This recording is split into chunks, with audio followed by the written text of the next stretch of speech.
ẹ̀yin tèmi báwo ni o ṣẹ́ wá lẹ́lẹ́lẹ́lẹ́lẹ́lẹ́lẹ́ ṣẹ́ wá yes èmi ò lè ṣe kí n má wo Bísí Ológe show èmi ò lè ṣe kí n má wo Bísí Ológe show ó ti gbádùn jù o Bísí Ológe show ẹ máa wò ó ẹ má gbé kúrò ńbẹ̀ o àríyá pọ̀ ńbẹ̀ ó ń ṣàn àríyá ń ṣàn Bísí Ológe show iyọ̀ ni.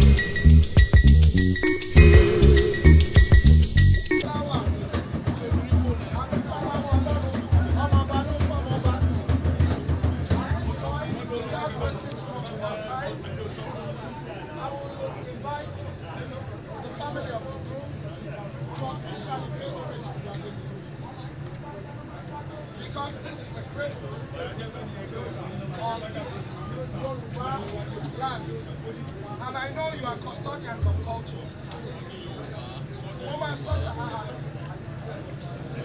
If I not to breathe, you know, so I have to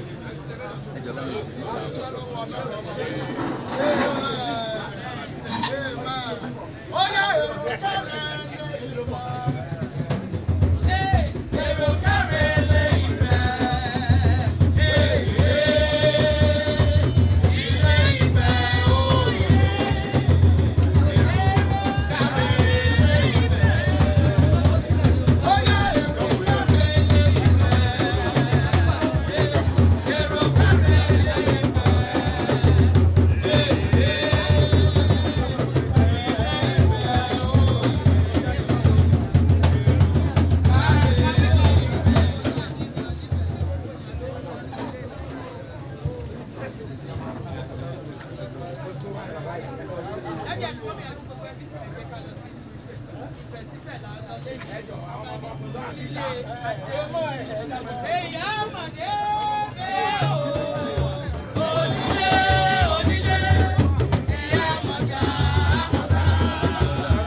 lábọ̀ ọmọ ọba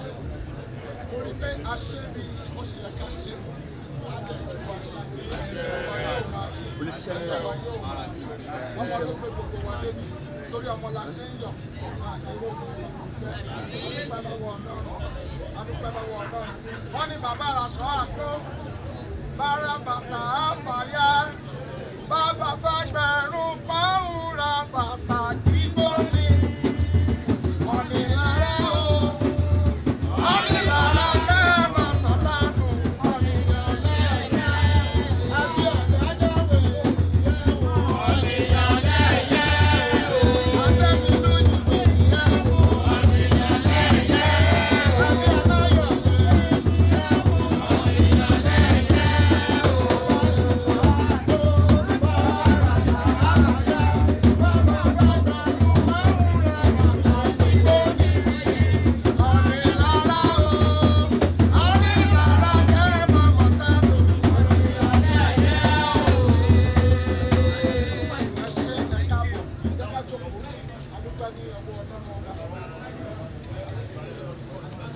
ọ̀dọ́mọ là ń ṣe tó ayọ̀ là máa yọ̀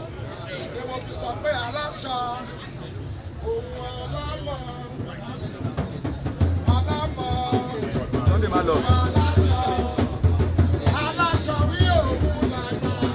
ọlọ́mọ ọlọ́mọ wí òun làgbà aláṣọ ó dá aṣọ ya ọmọ òun ya aṣọ ya ọmọ òun ya ó yá ọmọ pọ́n nílé ọmọ yẹn ní sí bàbá lóyún kí ẹ máa mọ̀ sẹ́gbà ọmọ yẹn ní sí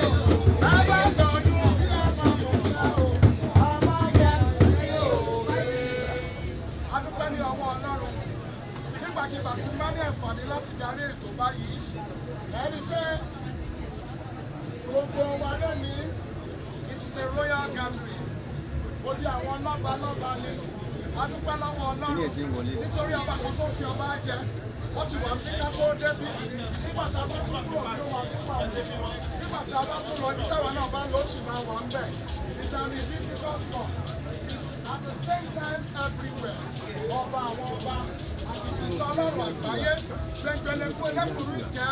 arábá rìbìtì arìbìtì rábátá ọba tí gbẹlẹ́sẹ̀ kan kì í sùn àrí ìlú àlàbà tí jẹ̀mí ní má ṣe bẹ̀rù ọba tí fọba jẹ the man that is noted in all of the nations of life and here is calling the eternal of occasion in Botany is being referred to as a tree of life carpenter is calling the door doctor is talking about the great physician electrician is calling the light of the world in the very street is the rose of Sharon and the lily of the valley geologist is calling the precious stone historian says it's the ancient of days John is calling the tree and the tree is a corruptible joy why has he got on as young rock brother says in the comfort of their field oceanographers calling the river that flows beneath the water transporters calling the way and finally the zoologist says he's the lion of the tribe of Judah lórí bàbá kan ṣoṣo alágbà àgbèjì orúkọ ẹ má bínú pé mo kọrí adéyẹyẹ á ti lè ṣẹ́jú méjì ní bàbá àbájọ tó kù kó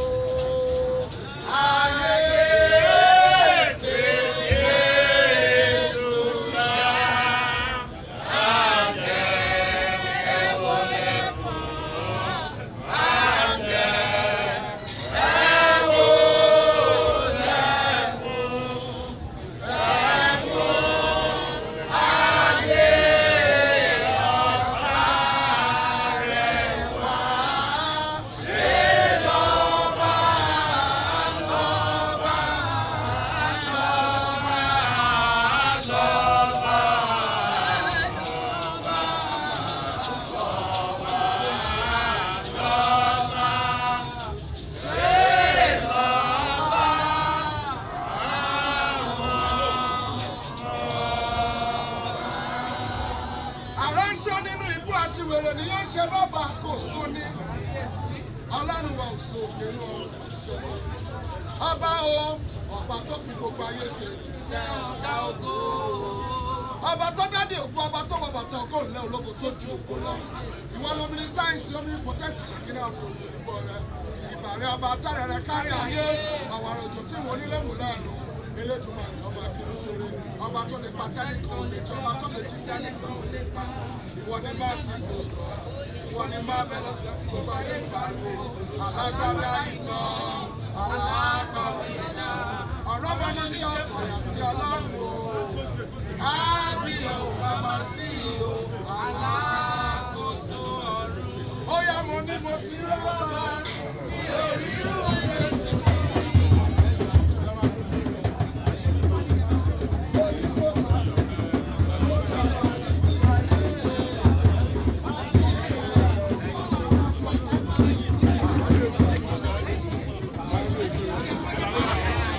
Thanks for watching this video. Please don't forget to click on subscribe button. Kindly comment and share. We drop new videos daily. Thank you. God bless you.